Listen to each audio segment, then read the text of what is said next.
SER Podcast.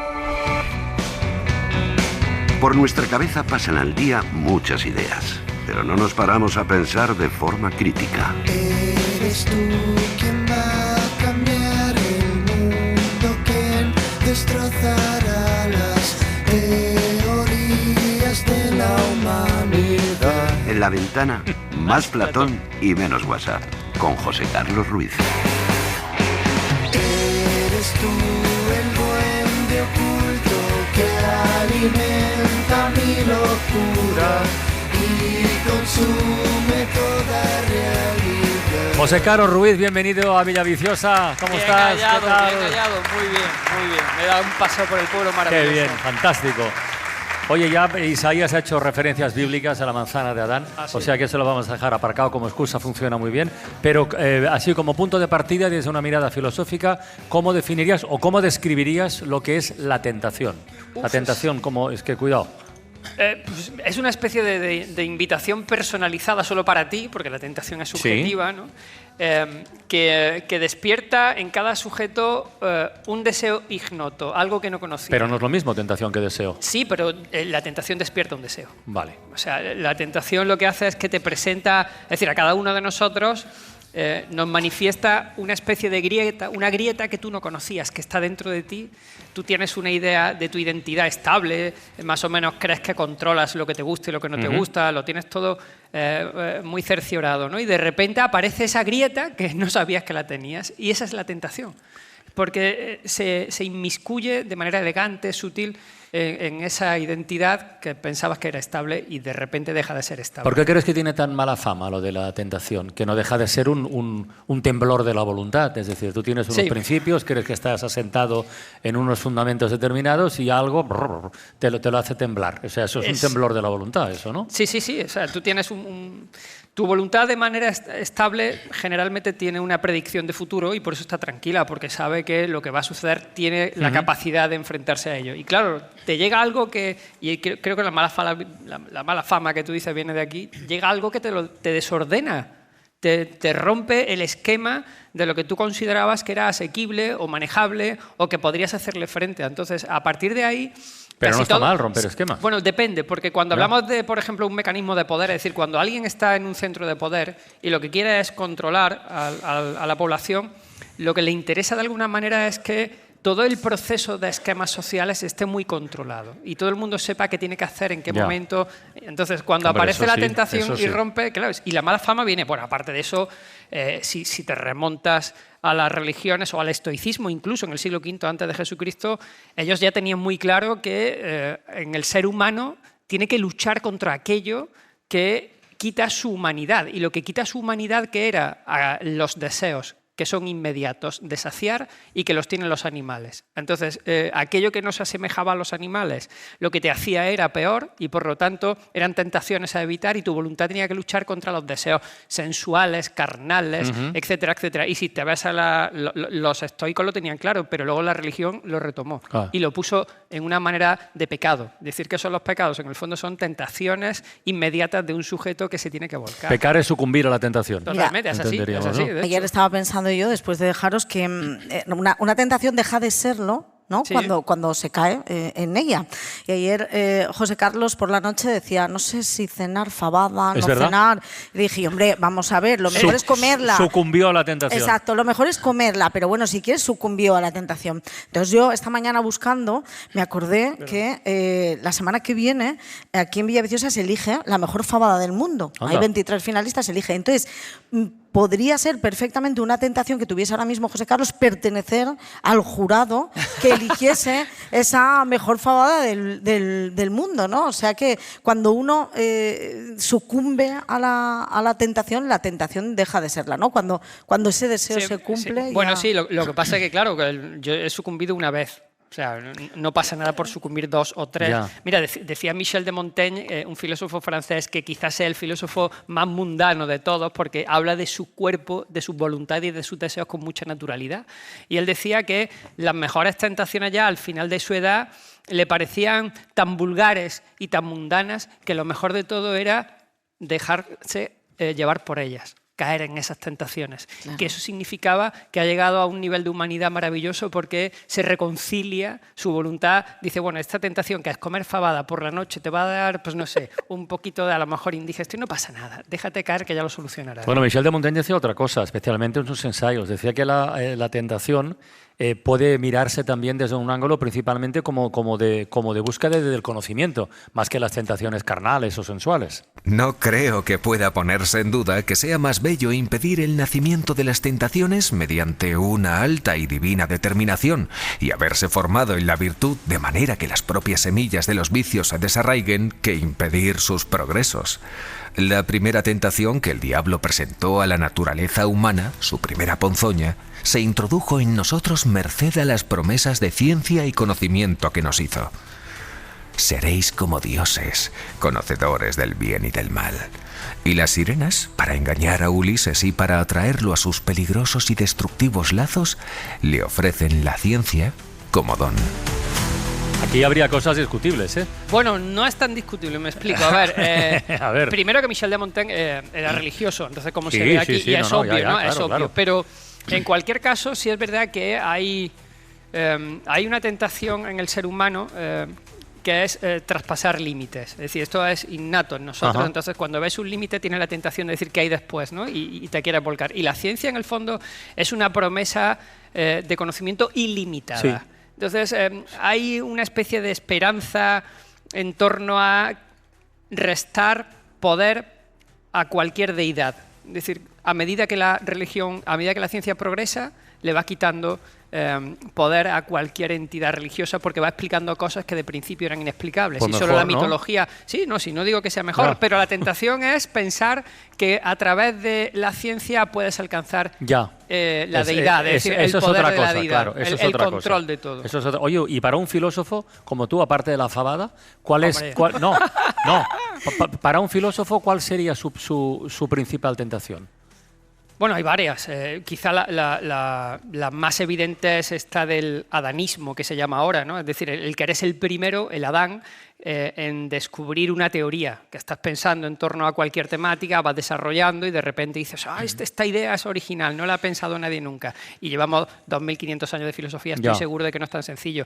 Y ese adanismo además se ha visto en algunos filósofos, yo pienso en Wittgenstein, un filósofo del siglo XX, o pienso en Kant, otro filósofo, que tenía la tentación de pensar que con su obra habían resuelto muchos problemas. Kant escribe una obra maravillosa, a mí me parece un genio de la filosofía, pero fijaros la soberbia intelectual, que es esa tentación que tiene el filósofo cuando dice, yo voy a contestar a la pregunta más importante de todas, que es ¿qué es el hombre? Él dice, la voy a contestar. ¿Y cómo la contesto? Dice, con otras 3 secciones. La primera es, ¿qué puedo conocer? ¿Cuáles son los límites de mi conocimiento? Y escribe un libro. La segunda es, ¿qué debo hacer? Es decir, ¿cómo debo de comportarme en el mundo? Y escribe otro libro sobre la ética. Y la tercera pregunta era, o el tercer foco era, ¿qué me cabe esperar? Y escribe un libro sobre la religión. Y dice, con esos 3 libros he contestado a la pregunta que es el hombre. Entonces, esa soberbia intelectual es una tentación en la filosofía muy grande. Poco sobrado. Vamos, pues esto pasa mucho en filosofía. Y además, quizá la tercera tentación más filosófica, y la vemos constantemente, es cuando el filósofo tiene esa tentación de vivir en el mundo de las ideas. Eso es lo que quería preguntarte yo. Y no aterrizas. Claro. Pero es que cuando tú estás pergeñando un sistema de pensamiento, sea el que sea, sobre ética, sobre justicia, sobre no sé, el ámbito de lo social, sobre los límites del conocimiento, tú estás en un mundo epistemológico e idético, ¿no? Y esto ha provocado que la gente se separe de la filosofía muchísimo, porque no has habitado el mundo terrenal, lo mundano. José Carlos se sonríe, Paloma, comentando esto, porque algunas semanas, no muchas, pero algunas semanas, cuando revisamos papeles y tal, digo, José, baja un poco el balón. Sí, me dice aterriza. Carla baja el balón. No, porque pues, tiene una mirada y una profundidad que dices, hostia, es que no pillo. Entonces, bueno... Pero hay que bajar la filosofía a la calle, eso lo hablábamos ayer. Que no es vulgarizarla, ¿eh? No. Pero sí hacerla asequible. Si tú te vas a la historia de la filosofía, casi todo el comienzo de la historia de la filosofía se hacía en la calle. Pero se hacía como una corriente, porque la gran pregunta que intenta solventar la filosofía en Grecia, la gran pregunta es cómo llevar una buena vida.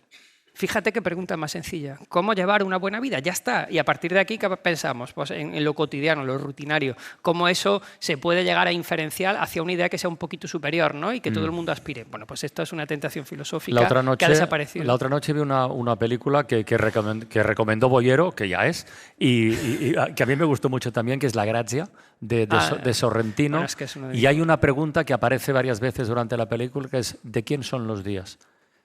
Que se la formulan varios personajes en contextos diferentes. ¿De ya lo quién verás. son los días? ¿De quién La son tengo los pendiente, días? sí. ¿De quién son los días? Por cierto, hablando de la calle, Dime. si sales a la calle y pones un micrófono y preguntas por tentaciones, te puede salir de todo. Las compras, porque siempre termino comprándome algo que no necesito y siempre caigo en la tentación. Pues salir mucho de fiesta porque salgo a tomarme una cañita y no sé cuándo vuelvo a casa. Pues cuando me aburro mucho me da por comer muchísimo y pasar mucho tiempo en las redes sociales. Pues mi tentación sobre todo es cuando intento comer comida saludable, mis amigas me hacen propuestas más indecentes y es más difícil comer de manera más saludable, entonces te diría que es mi tentación. Pues obviamente sería el dinero, es lo que te encuentras en el día, en las redes sociales, en lo que sea, siempre ves promociones nuevas de, yo que sé, de prenda, de ropa y lo que sea, y siempre vas a caer. Pues mi tentación es que debería de tener un hábito de dormir más y siempre me quedo pues haciendo algo que no debo, viendo la televisión, debería meterme antes en la cama. Me tienta la noche cuando salgo y veo mucha gente pasándola bien, muchas risas, todos conversando, cerveza y luces, eso es lo que me tienta. La comida basura y luego quedarme hasta tarde cuando sé que no tengo que quedarme tan tarde viendo televisión, siempre caemos alguna vez en la semana. Para mí la tentación es la comida, en general. Y cuanto más sucia y con más azúcares, mejor. Lo que me tienta a mí es el placer instantáneo y es ahí donde la conciencia necesita un paso extra como para poder deshacerse de esas tentaciones. A mí lo que me hace caer en la tentación, por ejemplo, un día muy intenso, siendo profesora, yo creo que un chocolate me da vida.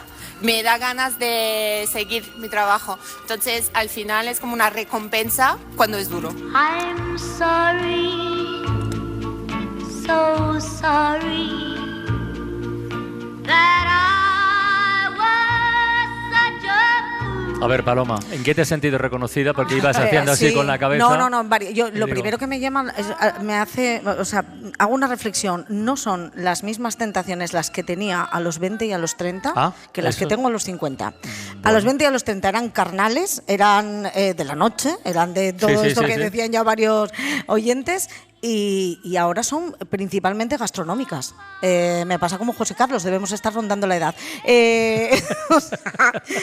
Van cambiando también las tentaciones a medida que va pasando el tiempo, ¿no? Es normal. Al ser un proceso biográfico, cada sujeto, en función del contexto y de los aconteceres, va modificando también sus tentaciones, porque las grietas son... Tú no puedes controlar las tentaciones. La tentación surge sin mecanismo de control interno y porque es anárquica. Si pudiéramos controlar la tentación, sabríamos cuándo va a aparecer y cómo, ¿no? Pero cuando ya eso lo sabes, lo que se ha convertido es un deseo, que es distinto, que ya lo has consolidado porque el deseo es temporal, pertenece a una duración, mientras que la tentación es instantánea. Y que cuando pasas ya de los 50 caes en ellas sin problema ninguno. Es una maravilla. Y sin culpa, con menos sentimiento de culpa. Y ya, exactamente. Oye, José, ¿y el mundo de las redes sociales con claro, las tentaciones? Esto ha cambiado. Claro. Es que, claro. Antes de la red social o de Internet, yo creo que la tentación tenía un nicho de intimidad muy fuerte entre el sujeto y su objeto de tentación. Y lo que intentaba de alguna manera es que la voluntad domeñara la tentación. Entonces hay una lucha interna muy íntima entre ese sujeto y su tentación. Pero te llegan las redes sociales que ya no le interesa tanto el objeto, sino que le interesa tu atención. Entonces las nuevas tentaciones de alguna manera lo que han hecho es que han deslavazado la voluntad, es decir, han hecho que la voluntad se disperse en múltiples focos y al tener una voluntad muy debilitada, las tentaciones contemporáneas son muy pueriles, son muy superficiales. Pero hay muchas. Hay muchas. Claro, pues este es el problema. O sea, cuando cambias esa estructura de la tentación, cambias la estructura de la voluntad. Ya no tiene que luchar contra una cosa intensamente y que cambie su ser, sino que está dispersa en miles de microtentaciones, de novedades. Yo esto lo he llamado en alguna ocasión, aquí lo hemos llamado esa neofilia, ¿no? Es decir, esa especie de que la novedad te tienta constantemente. Y entonces, como estás en 1000 lugares con una atención dispersa, tu vida se convierte en un exceso de atención vacía y te provoca, porque esto lo estamos viendo, y cansancio. Frustración y fatiga. Y una fatiga y un cansancio tremendo porque tu voluntad no está luchando contra algo concreto. Y luego también es verdad que la tentación se disfraza de formas muy distintas. A menudo se presenta no como un mal evidente, sino como algo deseable. Hay una película de hace años, Pactar con el diablo. A Al Pacino, ¿no? Keanu Reeves y Al Pacino, efectivamente, buena memoria. Keanu Reeves interpreta a un abogado joven, así ambicioso, que recibe una oferta de un bufete de abogados de Nueva York muy poderoso.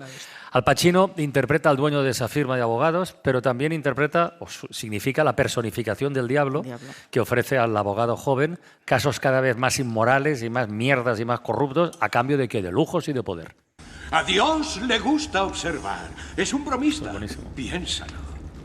Dota al hombre de instintos. Él dispone las reglas y el tablero. Y es un auténtico tramposo. Mira, pero no toques.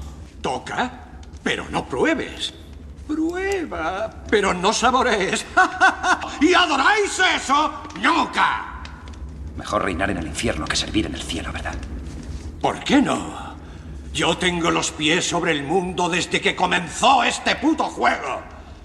He alimentado todas las sensaciones que el hombre ha querido experimentar. A pesar de todas sus imperfecciones, soy un devoto del hombre. Soy un humanista. Puede que el último humanista. ¿Quién en su sano juicio, Kevin, podría atreverse a negar que el siglo XX ha sido mío por completo? ¡Todo mío, Kevin! ¡Todo mío! Hay una parte... Es que hay una parte del discurso, claro, Esto luego Nietzsche lo cogió. Claro. Nietzsche, hay un fondo muy nietzscheano aquí, ¿no? Que Nietzsche hace una crítica a la religión feroz, ¿no?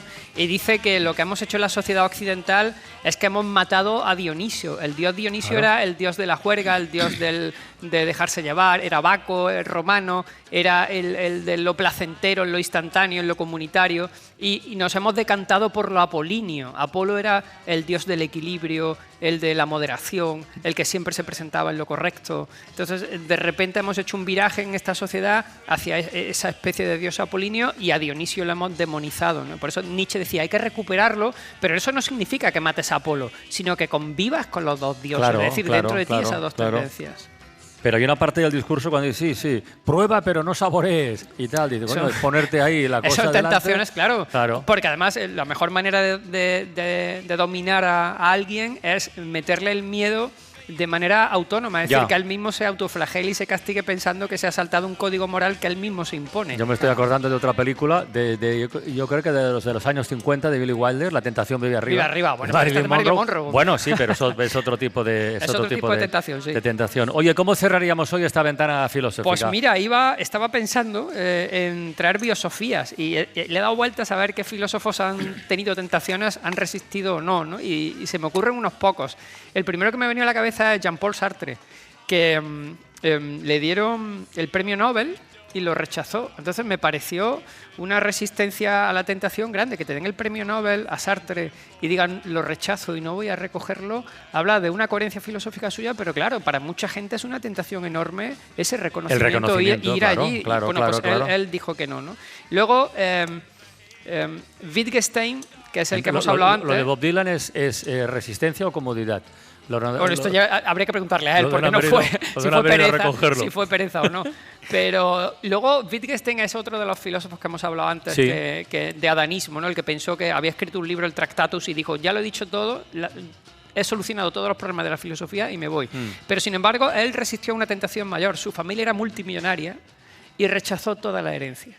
Y le dijo a los hermanos, quedaros con todo porque si no, no podré ser puro en mis investigaciones filosóficas. Estaré contaminado por el dinero. Tampoco hay que pasarse. Bueno, ¿no? pues él lo rechazó completamente. Igual que luego ha habido filósofos que sí han caído en tentaciones, como por ejemplo Heidegger, es un filósofo soberbio del siglo XX y que le llegaron los nazis y le dijeron, oye, te vamos a hacer catedrático de la universidad, y él aceptó la cátedra de la universidad en pleno régimen nazi. Cayó en la tentación del poder de ser un rector de universidad en ese momento. momento. Entonces, a lo largo de la historia, y quizá el más singular Diógenes, que cuando le dijo el otro, oye, Alejandro Magno, se encuentra Diógenes allí tirado y dice, ¿qué cosa quieres que te conceda? Y el otro lo único que le dijo es, quítate que me estás tapando el sol, ya está. Pero hay que decir lo que hizo después Alejandro Magno. Bueno, se rió, entre comillas, se rieron todos, y entonces le dijo a Alejandro Magno, si volvieran a nacer, me gustaría ser como tú, Diógenes. Joder. José Carlos Ruiz, muchísimas gracias, como todos los viernes, amigo. Eres un pozo de sabiduría. Para no perderte ningún episodio, síguenos en la aplicación o la web de la SER, Podium Podcast o tu plataforma de audio favorita.